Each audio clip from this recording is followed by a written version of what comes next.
ধর্ষণ ও নিপীড়নের বিরুদ্ধে বাংলাদেশ প্ল্যাটফর্ম সদস্যদের সঙ্গে পুলিশের সংঘর্ষের ঘটনা ঘটেছে। ১১ মার্চ প্রধান উপদেষ্টা ডক্টর মোহাম্মদ ইউনূসের কাছে স্মারকলিপি দিতে যাওয়ার সময় দুপুর ২টার পর ইন্টারকন্টিনেন্টাল হোটেলের মোড়ে মিছিলে পুলিশের বাধা ও লাঠিচার্জের ঘটনা ঘটেছে।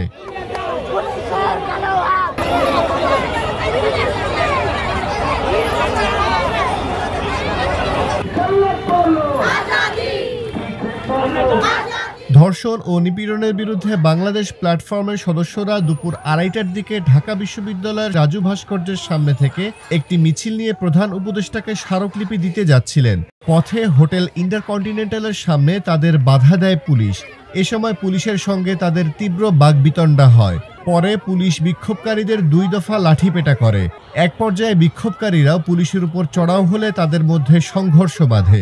এতে কয়েকজন আন্দোলনকারী আহত হন, তবে তাদের সঠিক সংখ্যা নিশ্চিত হওয়া যায়নি। মিছিলের সামনে নারীরা ছিল, কেন ব্যারিকেডে নারী পুলিশ দাঁড় করানো হয় নাই? এটি ইচ্ছাকৃতভাবে, ওরাও যে নিপীড়নের অংশ এটা দেখলে বোঝা যায়। ঠিক আছে, প্রত্যেকটা ধর্ষণ নিপীড়ন, ইভেন কি মাদ্রাসায় যে শিশু আমাদের ভাইরা বলাৎকার হয়, এদেরকেও ধর্ষণ আইনের ভিতরে এনে বিচার করতে হবে। পুলিশ কিভাবে আমাদের উপর নির্লজ্জের মতো আক্রমণ করলো, বিবি কর্মকর্তারা সারা দেশে এসে ঠিক যেভাবে সিভিল দেশে এসে আমরা যখন এই লড়াইকে প্রতিরোধ করলাম, আমরা এখন এসে প্রতিরোধ করলাম।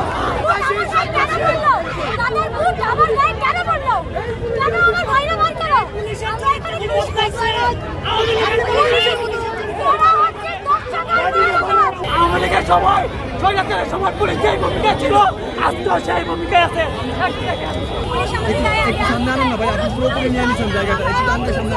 আমাদের আন্দোলন কর্মীদের পিঠে লাঠি দিয়ে পিটাই পিটাই রক্ত বাইর কইরা দিতে। আমরা বলে এদিকে যাওয়া যাবে না। আপনাদের যদি কোনো বক্তব্য থাকে বা স্মারকলিপি থাকে, আমি কথা বলেছি আপনাদেরকে, আমি এই কথা বললাম, সবাই রাজি হয়েছে। একটা পক্ষ কি ভাই, আপনারা এখানে অনেকেই ছিল, আমাদের সাথে দস্তাদস্তি হচ্ছিল। আমরা কোনোভাবে কিন্তু তাদেরকে আমরা লাঠিচার্জ বা কিছু করার কোনো সুযোগ ছিল না, আমরা করিও নাই। এর আগে ঢাকা বিশ্ববিদ্যালয়ের রাজু ভাস্কর্য থেকে প্রধান উপদেষ্টার কার্যালয় অভিমুখে যাত্রা শুরু করে ধর্ষণ ও নিপীড়নের বিরুদ্ধে বাংলাদেশ ব্যানারে আহ্বান করা মিছিলটি। সেখানেই আন্দোলনকারীরা স্বরাষ্ট্র উপদেষ্টার পদত্যাগ, ধর্ষণের দ্রুত বিচার, যৌন নিপীড়ন বিরোধী সেল গঠন সহ ৯ দফা দাবি তুলে ধরেন। ক্ষমতা কাঠামোর সাথে জড়িত একটা সাংস্কৃতিক লড়াই আর একটা ক্ষমতা কাঠামোর সাথে লড়াই। এই দুটো লড়াই যদি আমরা প্যারালালি চালাতে না পারি, তাহলে আসলে এইখানে প্রতি বছর, প্রতিদিন, প্রতি মাসে আমরা দাঁড়াবো এবং আমরা চিৎকার করবো, গলা ফাটাবো, কিন্তু প্রকৃত সমাধান সম্ভব নয়। তাই আসুন প্রকৃত সমাধান করার জন্য দুই দিকে, একটা হচ্ছে সাংস্কৃতিকভাবে এবং আরেকটি ক্ষমতা কাঠামোর সাথে লড়াই, দুটোই জারি রাখতে হবে। আমরা নানান অংশজন, শিক্ষার্থী, শিক্ষক এবং আইনের ছাত্র, আইন বিশেষজ্ঞদের সাথে আলোচনা সাপেক্ষে আমাদের 9টি দফা তৈরি করি। কারণ আমরা মনে করি যে এই যে প্রত্যেকবার নানানভাবে দেখা যায়, 90-এর দশক বলেন, 2020 সাল বলেন, বাংলাদেশের এক একটি নৃশংস ধর্ষণের ঘটনা ঘটে। তারপর বাংলাদেশের জনগণ ক্রোধে ফেটে পড়েন।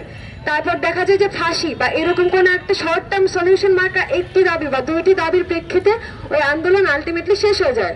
তাই আমরা 9টি দফা দাবি তৈরি করি। তার মধ্যে যেমন ধর্ষণের যে ঘটনাগুলো ঘটেছে সেগুলোর বিচারের দাবি রয়েছে, ঠিক তেমনই ট্রাইব্যুনাল গঠনের কথা রয়েছে।